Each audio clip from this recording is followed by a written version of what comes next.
Well, I have a question for you. What are you addicted to? What are you addicted to? What types of activities or substances do you use compulsively? What types of things, substances, activities gotcha? Things that seem to own you. You just can't stop. Harming your life, limiting your life in some way. Well, by the way, my name is Roy Biancalana, and I'm a relationship coach and a Living Inquiries senior facilitator. And the Living Inquiries, there's a couple of them. The one I want to talk to you about today is what's called the Compulsion Inquiry, which is a radically simple yet unbelievably powerful way to find freedom from compulsive activities and use of substances. Just profound. So I want to describe it to you today. So I have to say right off the bat that I have my own addictions and compulsions because I frankly have never, ever met anyone that doesn't or isn't addicted to something. Okay? I've never met anyone that isn't. Mine, I've written a whole book about one of mine, my whole addiction to the approval of women, to the addiction and compulsion to get their attention and their affection. I've written a whole book on that. I've had my addictions with Diet Coke, things like that. So I just made a little list of things that just came to my mind real quick that people can be addicted to or compulsively be engaged in. So they're the usual suspects, of course. There's cigarettes and alcohol. Nowadays, there's all kinds of prescription medications, right? These pain pills, other kinds of drugs, pot, heroin, cocaine, all those kind of things. But then there are other things that aren't quite as graphic as heroin, but people are addicted to coffee, Diet Coke. And then there's things like food, sweets, chocolate, candy bars, all kinds of sweets, donuts, these kinds of things. People are addicted to love, like I just said. They're addicted to their partners, compulsively going back to the same partner over and over again, or compulsively engaging in the same kind of relationship over and over again. People are addicted to work. That's what workaholism is. There are people who are compulsive gossipers, and they just can't stop talking about other people and behind their backs and so forth. People are compulsively shop, gamble. There's the addiction to approval and attention I just mentioned. People are addicted to pornography, masturbation. There is sexual addiction. There's addiction to phones, all these devices, these kind of things that we can compulsively be using all the time. So my question to you is, how radically honest are you willing to be with yourself? Because I know this is like a New Year. I'm making this video here right around New Year's Eve. And so this is the time of the year where we all look at resolutions. And many of us, maybe most of us, have one of our resolutions to be to get over or get beyond something that we're compulsively doing. Whether it's somebody's approval or cigarettes or pornography or eating sweets. We have on our list something we want to get some handle on, some addiction that we have in our lives. So how radically honest are you willing to be? And how free do you want to be? Because this compulsion inquiry that I want to share with you is a way to find freedom from these activities, from these substances. And freedom not just in not using them.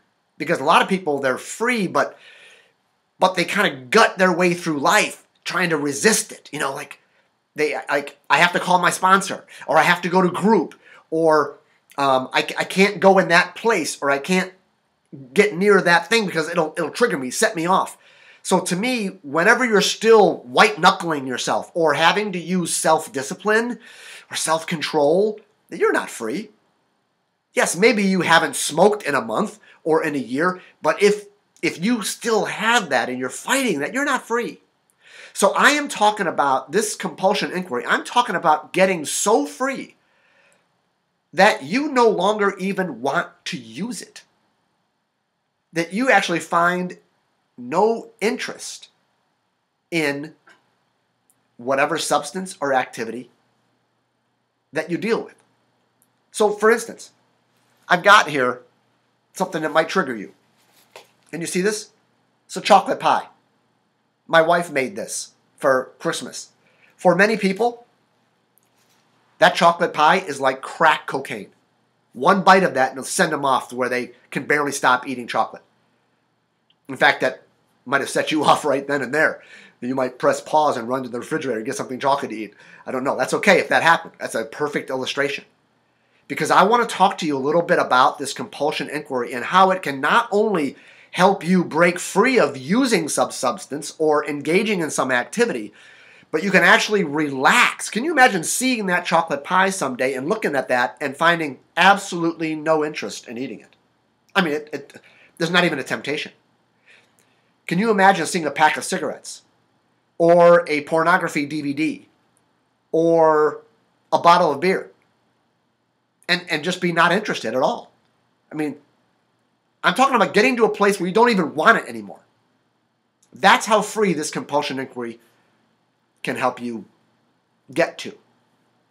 So let me just describe real briefly what this compulsion inquiry is. It's kind of hard.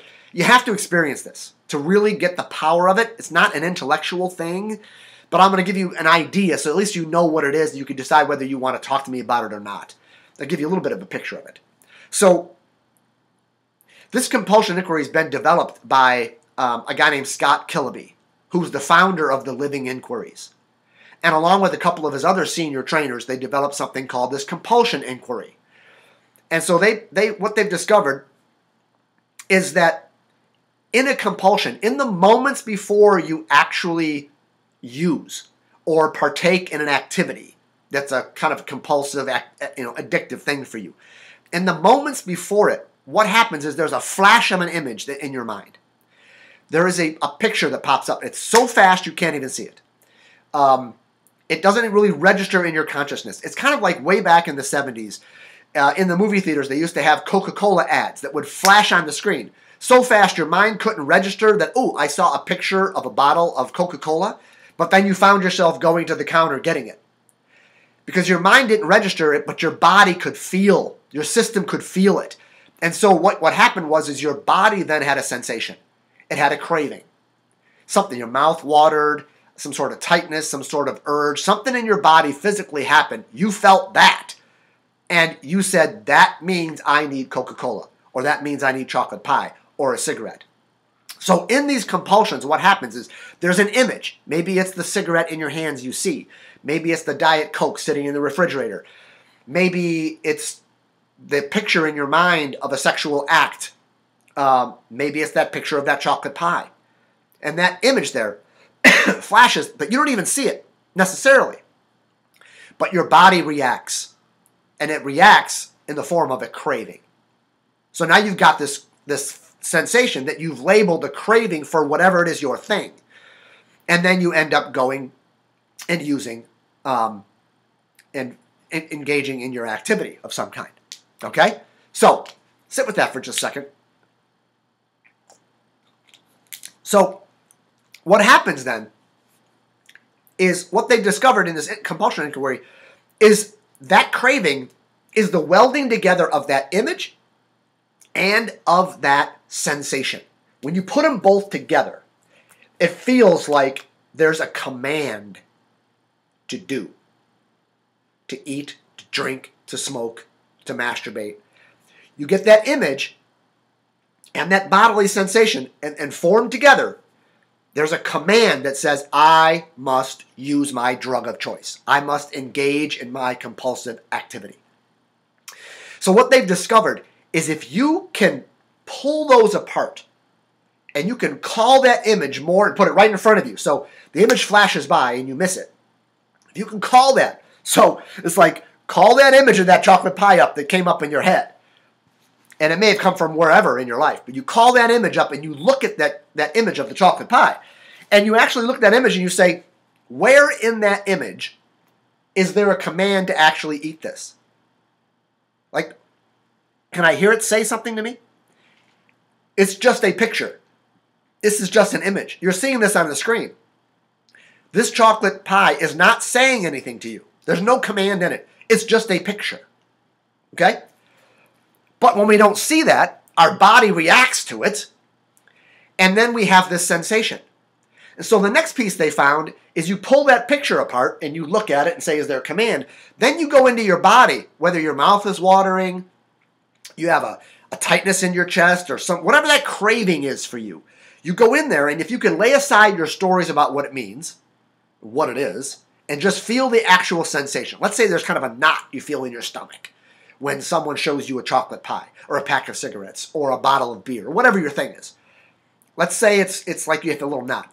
If you can lay aside your stories and your meanings, just feel that knot, just go right into it, and just ask, where is the command in that sensation to do anything? Well, it's just a sensation. It doesn't say anything to me. In fact, unless my mind says that sensation means chocolate pie, then what does it mean? It's just a sensation. Like right now I'm sitting on my foot. What does that mean? Does that mean I should masturbate? Does that mean I should have a Diet Coke? No, but if that feeling is associated with it and I don't look at it and say, is there a command in that sensation, then all of a sudden I'm into my activity. So this compulsion inquiry is a way of looking at the images and the sensations and looking for the command to do or behave in your compulsive way.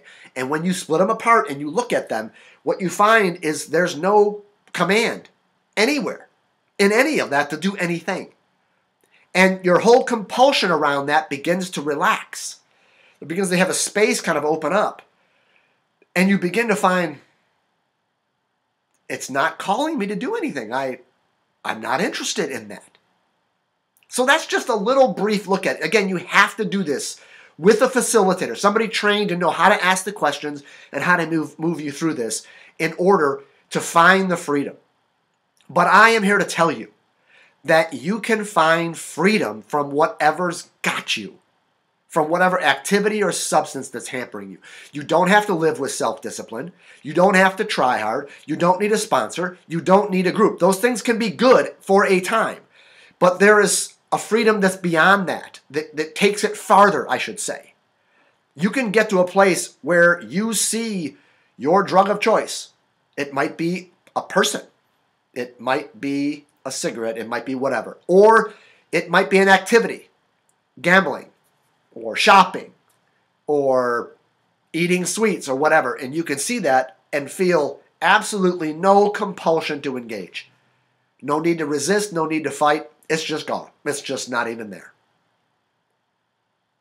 So if you want that kind of freedom, then pick up the phone and call me. And let's just have a conversation about this. And then we can go through it if you'd like. So my contact information's right after this video, but CoachingWithRoy.com is my website. You can find me there.